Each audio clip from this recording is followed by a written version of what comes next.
हाँ जी, नमस्कार। कैसे हैं सभी? उम्मीद है आप सभी अच्छे होंगे। और आज सबसे पहले हैप्पी इंडिपेंडेंस डे, स्वतंत्रता दिवस की आपको सभी को हार्दिक शुभकामनाएं। उम्मीद है अपने राष्ट्रीय पर्व को आपने बहुत अच्छे से मनाया होगा और साथ साथ पढ़ाई भी कर रहे होंगे। तो पिछली क्लास में हमने रासायनिक अभिक्रियाओं के प्रकार पढ़े थे। उसमें से संयोजन अभिक्रिया, वियोजन अभिक्रिया, विस्थापन एवं द्विविस्थापन अभिक्रिया चारों हमने पढ़ ली थी। अब हमें बात करनी है उपचयन एवं अपचयन की। क्या होता है आइए देखते हैं। पहले बात करते हैं उपचयन की। उपचयन क्या होता है? उपचयन में आपको याद रखना है कि किसी भी पदार्थ में ऑक्सीजन की वृद्धि अगर होती है तो क्या होता है? उपचयन होता है। किसी भी पदार्थ में ऑक्सीजन की वृद्धि होगी तो उपचयन होगा, या हाइड्रोजन की कमी होगी या हाइड्रोजन का ह्रास।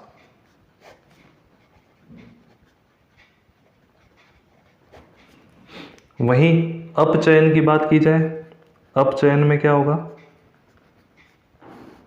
इसका विपरीत होगा, इसका उल्टा होगा। ऑक्सीजन का ह्रास होगा या हाइड्रोजन की वृद्धि होगी।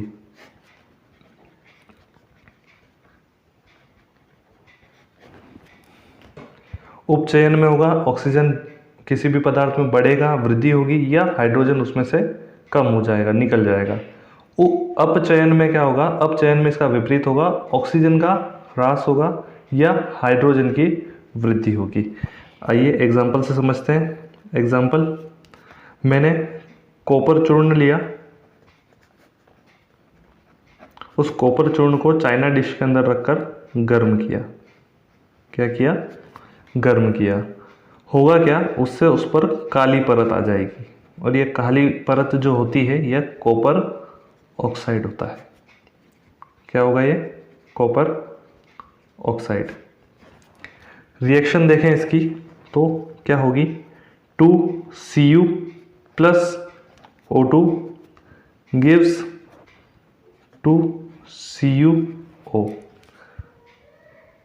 कॉपर ऑक्सीजन के साथ अभिक्रिया करके आखिर गर्म कर रहे हैं तो ऑक्सीजन गैस ही सहायक होती है।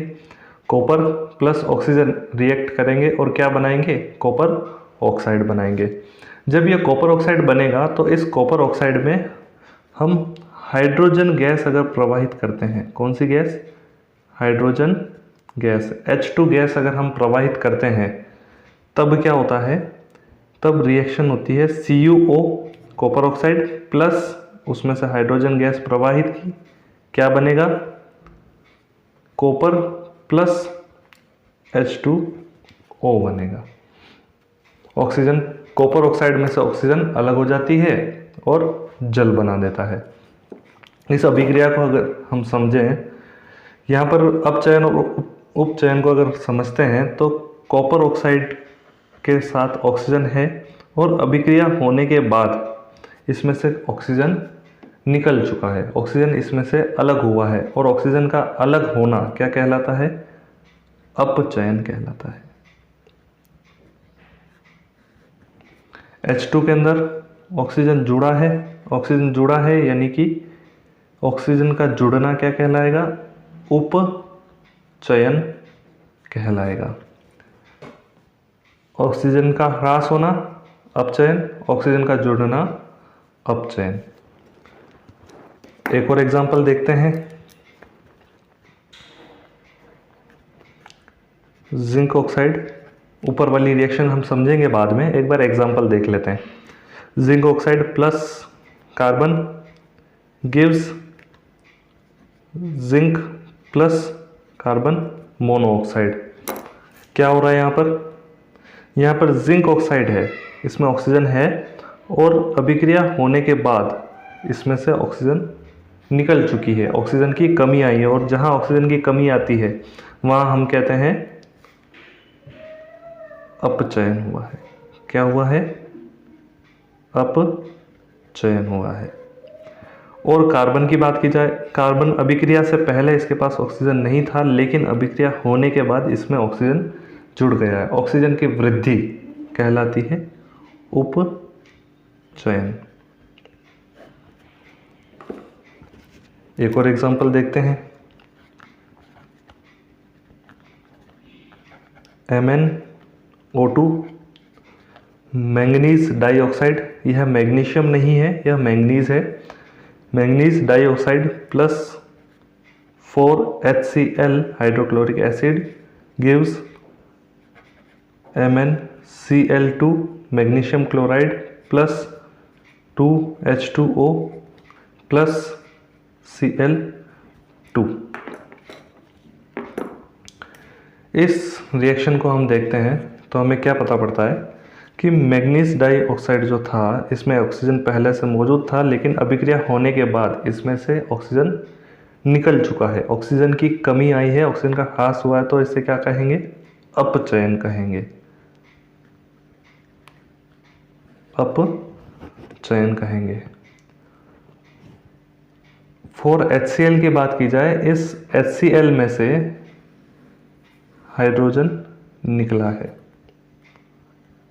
हाइड्रोजन निकला है, इसलिए इसको उपचयन कहा जाएगा। क्या कहा जाएगा, उपचयन कहा जाएगा। तो उपचयन और अपचयन मेरे हिसाब से आप समझ गए होंगे कि ऑक्सीजन की वृद्धि या हाइड्रोजन का ह्रास क्या कहलाता है, उपचयन कहलाता है, तथा अपचयन क्या होता है, अपचयन होता है ऑक्सीजन का ह्रास या हाइड्रोजन की वृद्धि। आइए आगे बढ़ते हैं। अब यहाँ तक तो अभिक्रिया हमने समझ ली, लेकिन कुछ एक अभिक्रिया और भी होती हैं, जैसे ऊष्माक्षेपी तथा ऊष्माशोषी। क्या होती है ऊष्माक्षेपी तथा ऊष्माशोषी, वो पढ़ने से पहले एक बार हमने ये जो तीनों अभिक्रियाएं, चारों अभिक्रियाएं जो समझी पढ़ी हैं, उनको समझ लेते हैं कि अभिक्रियाएं हुई कैसे है, ताकि आपको रटने की आवश्यकता ना पड़े। जो पहली ये अभिक्रिया थी 2Cu प्लस O2, इस अभिक्रिया को समझ लेते हैं।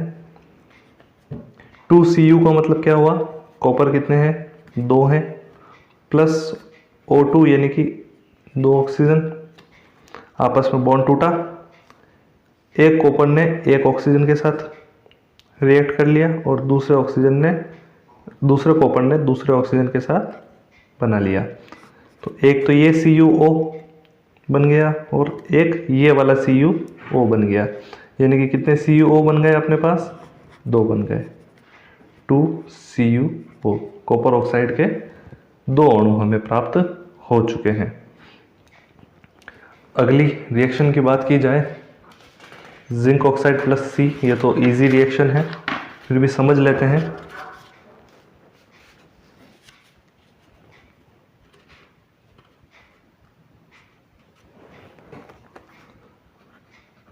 Zinc oxide plus C carbon gives zinc plus CO। हो क्या रहा है, यहाँ पर जिंक ऑक्साइड है और प्लस कार्बन हो रहा है, तो कार्बन जो है वो ऑक्सीजन के साथ रिएक्ट करके क्या बना देगा, कार्बन मोनोऑक्साइड बना देगा और जिंक क्या हो जाएगा, अलग हो जाएगा। अगली रिएक्शन हमने जो पढ़ी है वो पढ़ी है MnO2 प्लस 4HCl, 4HCl का मतलब HCl, एक और HCl, एक और HCl और एक और HCl, 4HCl। हो क्या रहा है, देखिए समझिए, H और Cl के बीच में बॉन्ड टूटा, H और Cl, सभी HCl के बीच में बॉन्ड टूट गए हैं और MnO2 के बीच में भी बॉन्ड टूटा है। अब ये जो Mn है, ये Mn 2Cl के साथ में क्या कर लेगा, अभिक्रिया कर ले, 2Cl के साथ में बॉन्ड बना लेगा, क्या बना देगा, MnCl2 बना देगा। और ये जो 2 Cl बचे हुए हैं, ये दोनों Cl आपस में बॉन्ड बनाकर Cl2 बना देंगे। क्या बनाएंगे, Cl2 बनाएंगे। अब बचा क्या, बचे हमारे पास 4 हाइड्रोजन और 2 ऑक्सीजन। 4 हाइड्रोजन 2 ऑक्सीजन यानी कि H2 और H2, 4 हाइड्रोजन हो गए और 2 ऑक्सीजन ये हो गए। क्या बना देंगे, हमें जल के 2 अणु प्राप्त हो जाएंगे। ठीक है, उम्मीद है समझ में आ गई होगी यह अभिक्रिया। अगली अभिक्रियाओं की बात, अगली जो प्रकार है वो है ऊष्माक्षेपी तथा ऊष्माशोषी।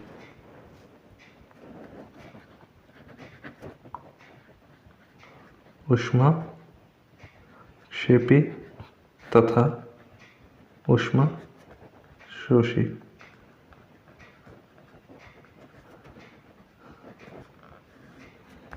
इंग्लिश में याद ना भी रखो तो भी कोई दिक्कत नहीं है, लेकिन याद रख लो, एक्सोथर्मिक रिएक्शन।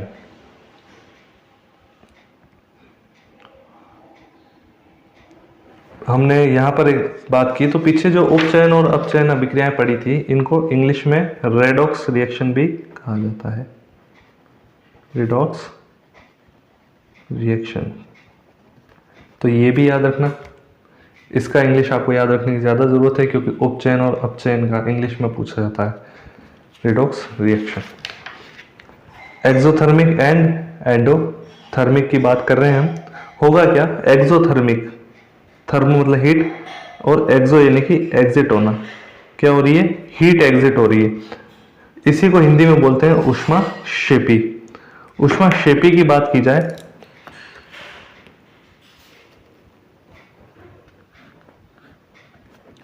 क्या होगी, अभिक्रिया में ऊष्मा ऊर्जा उत्पन्न होना। क्या होना, ऊष्मा ऊर्जा उत्पन्न होना। ये क्या कहलाता है, ऊष्माक्षेपी अभिक्रिया कहलाता है।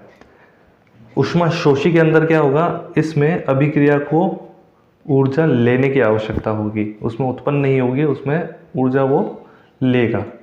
लेकिन ऊष्माक्षेपी के अंदर ऊष्मा ऊर्जा उत्पन्न होती है अभिक्रिया में।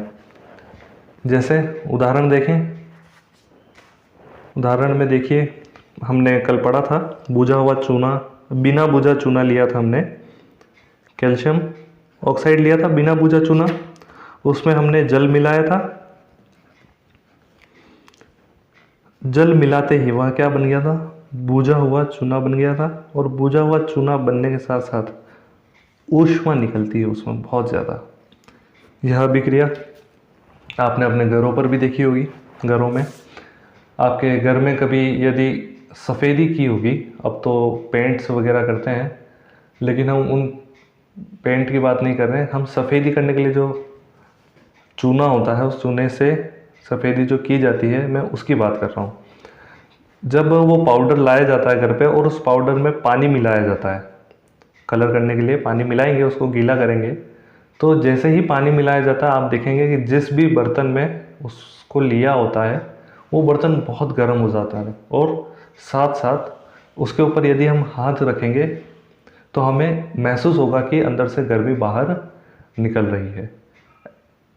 यही अभिक्रिया जो है यह है, calcium oxide plus H2O gives CaOH2 plus ऊष्मा।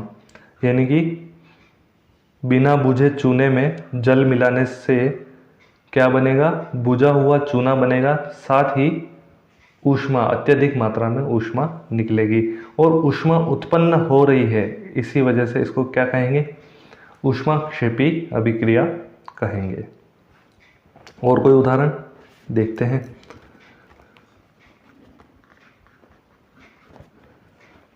प्राकृतिक गैस का दहन, CH4 मीथेन प्लस 2O2। दहन यानी कि जलेगी, और जलेगी किसकी सहायता से, ऑक्सीजन की सहायता से। CH4 उसमें 2O2 रिएक्ट किया, क्या बनाएगा, CO2 बनाएगा, प्लस 2H2O बनाएगा, प्लस ऊर्जा बनाएगा। प्राकृतिक गैस को जलाने से क्या होगा, ऊर्जा उत्पन्न होती है। हम उपयोग में लेते हैं प्राकृतिक गैस, इंग्लिश में क्या कहा जाता है, इंग्लिश में इसी को क्या कहेंगे, नेचुरल गैस कहेंगे। इसका उपयोग किया जाता है नेचुरल गैस का, जलाएंगे जिससे क्या होगा, ऊष्मा ऊर्जा उत्पन्न होगी। आपसे प्रश्न मेरा ये है कि CNG क्या होता है,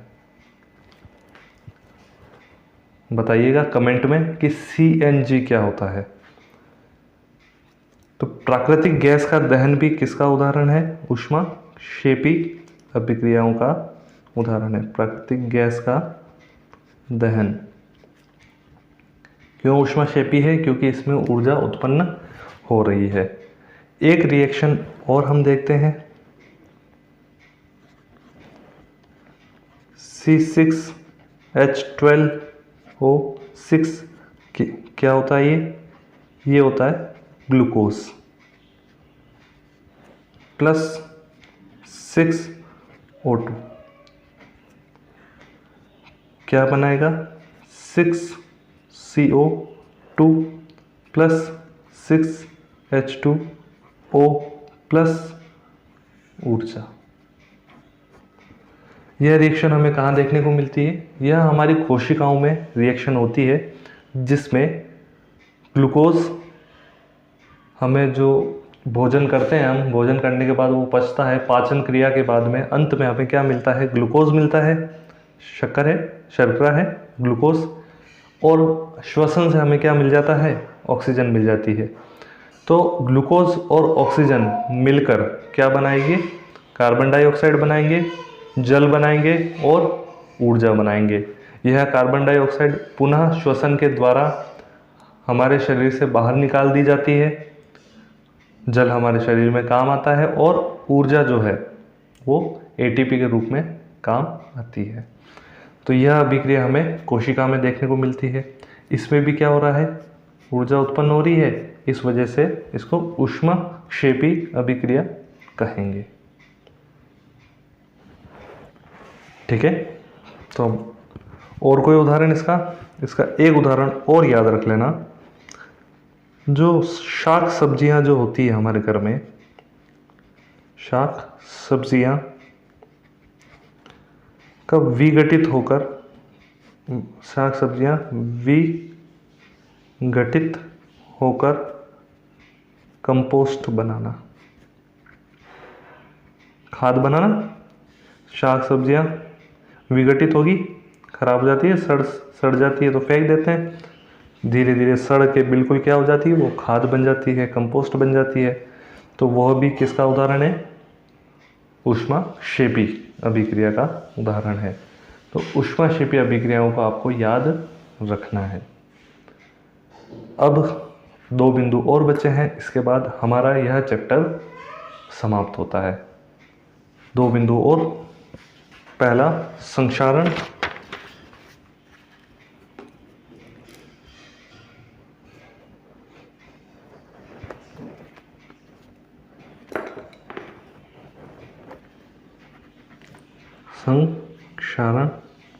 संक्षारण क्या चीज़ होती है, संक्षारण धातुएं जब भी अम्ल या आर्द्रता आदि के संपर्क में आती है तो संक्षारित हो जाती है, यानी कि उनके ऊपर परत चढ़ जाती है, वो खराब होने लग जाती है।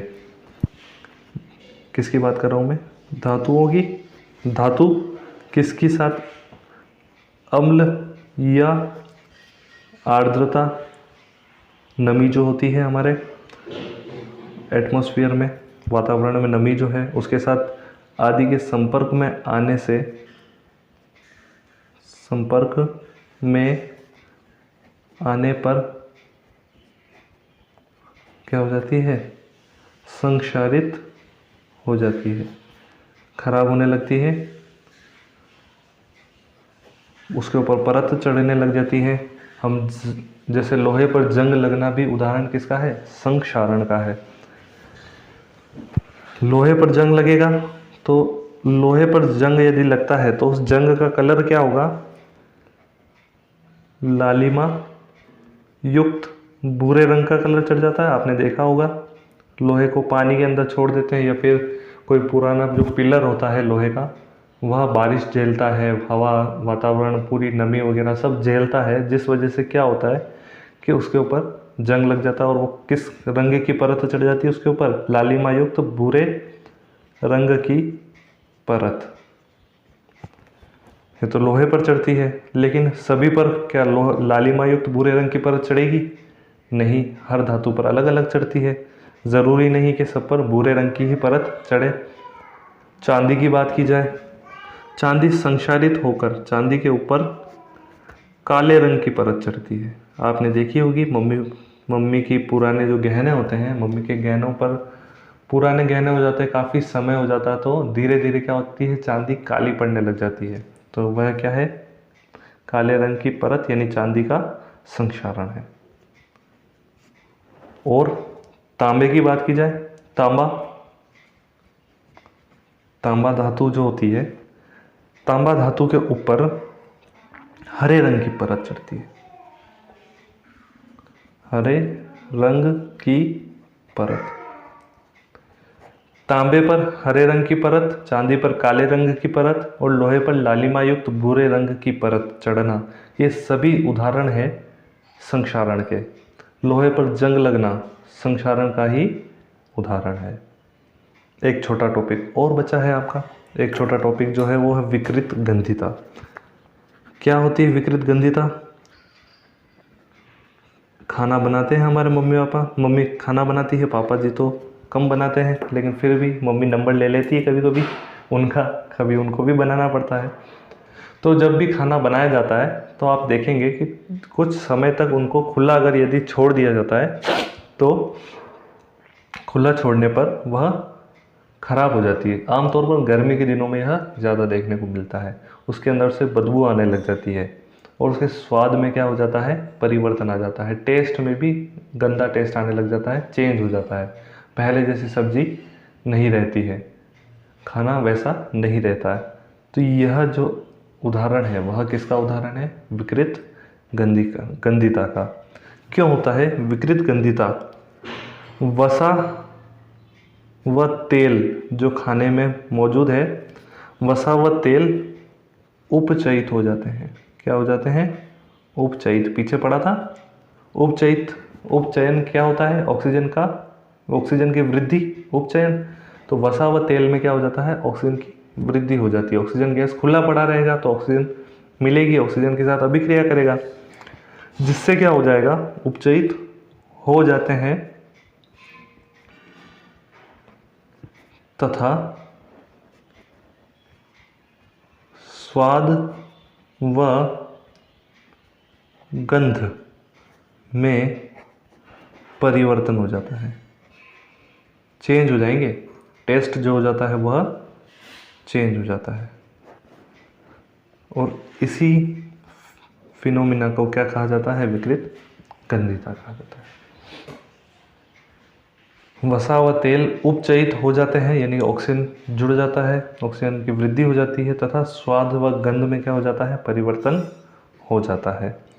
इसी वजह से आपने देखा होगा कि खाने को बंद डिब्बों में बंद किया जाता है।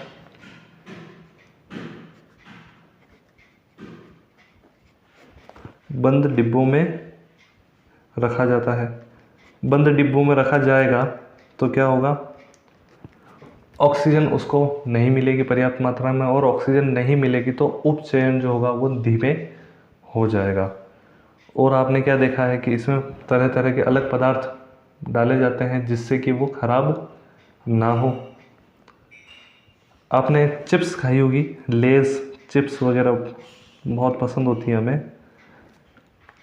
हम अक्सर यही सोचते हैं कि चिप्स वाले हमें पागल बना रहे हैं। क्या कर रहे हैं? पागल बना रहे हैं। वह थैली के अंदर चिप्स तो थोड़ी सी देते हैं पैकेट में, और ज़्यादा उसमें क्या भर के रखते हैं? गैस भर के रखते हैं, हवा भर के रखते हैं। तो हम ये सोचते हैं कि हमें पागल बनाने के लिए वह ऐसा करते हैं, जबकि ऐसा नहीं होता। होता क्या है कि चिप्स जो है, चिप्स का पैकेट जब पैक करते हैं तो उस पैकेट के अंदर ऑक्सीजन गैस जो होती है, उस ऑक्सीजन गैस को बाहर निकाल दिया जाता है। क्या कराएंगे? ऑक्सीजन गैस को बाहर निकाल देंगे। ऑक्सीजन गैस को बाहर निकाल देते हैं और उसमें नाइट्रोजन गैस भर दी जाती है। क्या भर दी जाएगी? नाइट्रोजन गैस भर दी जाएगी। और उस नाइट्रोजन गैस इतनी धीमी अभिक्रिया करती है जिससे कि हमारा जो भोजन है वो ख़राब नहीं होता है, चिप्स जो है वो ख़राब नहीं होती है। आपने देखा होगा बरसात के दिनों में यदि आप बिस्किट है, चिप्स है, इनको आप खुला छोड़ देते हैं बारिश के समय, तब वो उतनी क्रिस्पी नहीं रहती, कड़क नहीं रहती, सॉफ्ट सी हो जाती है, नरम नरम सी हो जाती है और टेस्ट में भी क्या हो जाता है, चेंज आ जाता है। तो वह विकृत गंधिता का ही उदाहरण है। तो अब समझ में आ गया होगा आपको कि चिप्स के अंदर इतनी हवा क्यों भरी होती है, ताकि वह चिप्स खराब ना हो। बंद डिब्बों में खाना इसलिए रखा जाता है ताकि उसमें ऑक्सीजन पर्याप्त मात्रा में ना मिले और खाना खराब नहीं होता। मम्मी अचार जो है, अचार विशेषकर अचार की बात कर रहा हूँ मैं, अचार जो है वो बिल्कुल बंद डिब्बे में रखा जाता है या फिर बरनी वगैरह जो होती है कांच की, उसमें रखा जाता है, जिससे उसे ऑक्सीजन नहीं मिल पाती और इसी कारण वो लंबे समय तक चलता रहता है। तो यह उदाहरण है विकृत गंधिता का। तो संक्षारण और विकृत गंधिता हमने पढ़ लिया। हमने रासायनिक अभिक्रियाओं के प्रकार पढ़े, रासायनिक अभिक्रिया पढ़ी, रासायनिक समीकरण पढ़े और इसी के साथ हमारा यह चैप्टर ख़त्म होता है। उम्मीद है आपको यह चैप्टर समझ में आया होगा। अब अगला चैप्टर 2 हम स्टार्ट करेंगे इसके बाद। तो मिलते हैं फिर नेक्स्ट वीडियो में। वीडियो देखते रहिए, पढ़ते रहिए। जहाँ आपको डाउट लगे आप कमेंट में बिल्कुल शेयर कीजिए आपका डाउट। मैं पूरी कोशिश करूँगा आपके हर डाउट को क्लियर करने की। Thank you. मिलते हैं अगली क्लास में।